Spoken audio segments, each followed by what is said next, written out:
Here's part 2 of our kid-free weekend in Atlanta. We did sleep in a little, but we finally got up and got dressed and packed to go to the Korean bathhouse. We grabbed a quick muffin on the way out, but didn't want to eat too much because we have reservations for brunch afterwards. My husband and I actually met in Korea, so this is like a tradition for us. When I lived overseas, I would go to these bathhouses at least once a week. Once you enter, you pay the entrance fee, and then you get a little wrist locker key and an orange 2-piece outfit to wear after you shower. The men and women have separate areas for the showering and sauna, so we said our goodbyes until we saw each other on the other side. These lockers at the beginning are for you to place your shoes, or you can hold them until you get to the larger lockers in the back. You can locate your locker number on your wrist key. You would then put everything inside of your locker, and in my case, my wig goes in there too. You and all the women inside are completely nude. During this time, you take a shower, you can get a body scrub, or you can sit in the saunas before you get dressed in your orange outfit,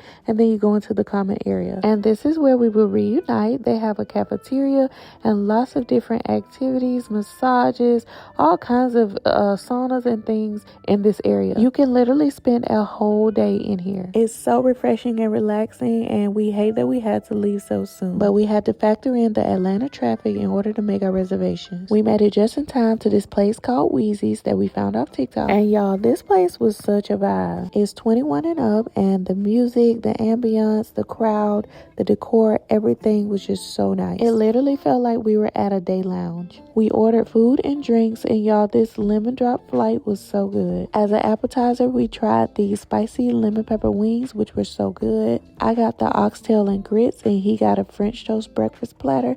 10 out of 10, highly recommend. There was a 2-hour table limit, and we spent our entire 2 hours hanging out. Then we left there and went to this place to get pedicures. Then we finally headed back to the room feeling full and refreshed. And I did have dinner reservations, but we were still full from brunch, and it looked like it was about to storm outside. So next thing you know, we ended up on the couch watching Coming to America. I canceled our dinner reservations, and we ended up grabbing some Chinese food from up the road. We brought it back to the room. He warmed up his leftovers, and we just had a little takeout dinner in the room. Who would have thought a kid-free weekend would turn into quality time being spent in the hotel room?